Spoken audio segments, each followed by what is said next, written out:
Welcome everyone in tarot magnetic 369। तो अभी हम देखेंगे राशिफल वाटर साइन वालों के लिए। ठीक है, वाटर साइन वालों के लिए यानी कि कैंसर, स्कॉर्पियो और पाइसेस के लिए, है ना, कि नवंबर का मंथ आपके लिए कैसा होने वाला है, कैसा जाने वाला है। ठीक है, तो कार्ड्स को शफल कर लेते हैं।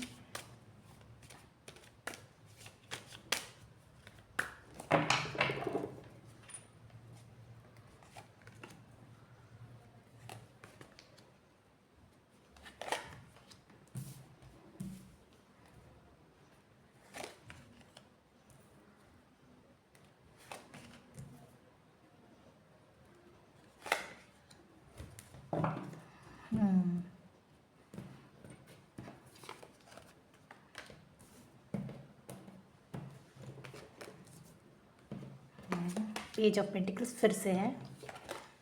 ओके, जस्ट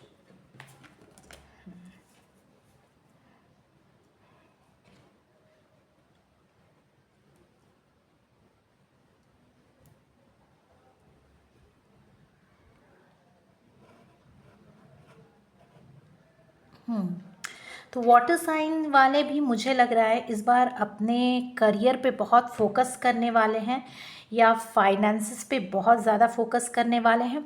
और आप जो भी कुछ नया शुरू करने वाले हैं उस पे मुझे दिख रहा है कि आप पूरी पूरी तरह से ध्यान दे रहे हो, है ना, उस पर पूरी तरह से कमिटेड होकर के काम करने वाले हो। और काम करने के बाद मतलब अच्छा है, आप बिल्कुल कमिटेड होकर काम करने वाले हो। जो भी आप नया शुरू कर रहे हो उस पर आप कमिटेड होकर काम करने वाले हो। और मतलब ये लवर्स का कार्ड मतलब क्या होता है, ऐसे अगर जनरल रीडिंग में हम देखें तो आप फुली कमिटेड हो, है ना।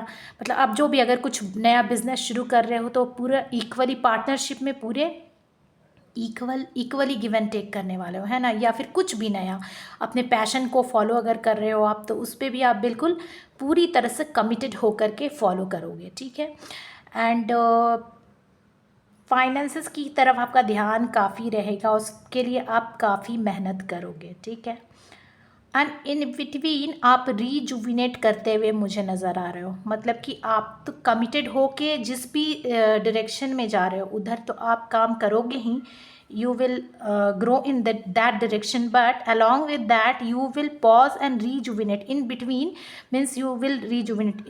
बीच में आप रेस्ट लेके सोचोगे कि आगे क्या करना है, या फिर अपने आप को फिर से होता है ना एक तरोताज़ा करके वापस काम पे लौटना। आपकी एनर्जी इस तरह की है और ये ज़रूरी भी होता है, क्योंकि अगर हम कंटिन्यूअस काम करें then we will burn out, है ना, हम थक जाएंगे, फिर आगे के लिए और बचेगा ही क्या। तो आप रीजुविनेट करते हुए भी नज़र आ रहे हो, जैसे कि आपने मानो बिजनेस या फाइनेंस में पैसा लगाया तो आप फिर मतलब रुक के सोचने वाले हो कि क्या ये सही डायरेक्शन में जा रहा है या नहीं, ये आप देखने वाले हो।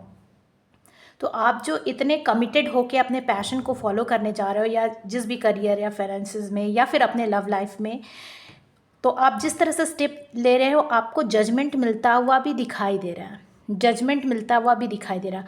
अगर आपको लगता है कि वो चीज़ें आपके लिए वर्क नहीं कर रही हैं जहाँ आप कमिटेड थे, तो आप किसी नए डायरेक्शन में जाने के लिए भी तैयार हो, नई चीज़ों को एक्सप्लोर करने के लिए तैयार हो, या फिर पुरानी चीज़ें, पुराने बिलीफ, पुराने थॉट्स आपको जो कुछ भी रोक रहे थे, है ना, आपको आगे बढ़ने से जो कुछ भी रोक रहे थे, मैं देख रही हूँ उन सभी चीज़ों को आप पीछे छोड़ते हुए you are going ahead. Okay, you are living behind all the obstacles, है ना, जितनी भी रुकावटें थी आप उनको पीछे छोड़ते हुए आगे बढ़ रहे हो, है ना। और एक टावर मोमेंट भी दिखाई दे रहा है, लेकिन ये टावर मोमेंट जो आ रहा है वो आपके बहुत अच्छे के लिए आ रहा है, क्योंकि जो भी रुकावटें थी, जो भी पुरानी चीज़ें थी जो कि आपको सर्व नहीं कर रही थी, उनको आप छोड़ रहे हो, है ना। तो ये एक तरह का डिस्ट्रक्शन और क्योस होता ही है, बट द थिंग इज़ जब तक until the faulty building, okay, will not fall down, new building cannot come in that place। ठीक है ना। तो ये फॉल्टी बिल्डिंग जो भी था, आपका जो बेस स्ट्रॉन्ग नहीं था जिन किसी चीज़ों में, आप उसको स्ट्रॉन्ग करते नज़र आ रहे हो और पुरानी चीज़ों को छोड़ के और लाइफ में आगे बढ़ते हुए नज़र आ रहे हो। आप भी डेफिनेटली क्या कर रहे हो, गोल्स को अचीव कर रहे हो, आगे बढ़ रहे हो। तो एक के बाद एक मतलब सक्सेस को हासिल कर रहे हो और आगे की ओर बढ़ रहे हो, है ना। बट बीच में रुकावटें भी आ रही है, लेकिन आप उसका सामना करते हुए आगे बढ़ रहे हो। तो ये था राशिफल हमारे वाटर साइंस के लिए। ठीक है, तो आपको अगर रीडिंग अच्छी लगे लाइक करें और प्लीज़ ज़रूर शेयर करें जिन्हें इसकी ज़रूरत है, और चैनल को सब्सक्राइब करें। और हम लोग फिर मिलेंगे नेक्स्ट रीडिंग में। ठीक है, बाय बाय।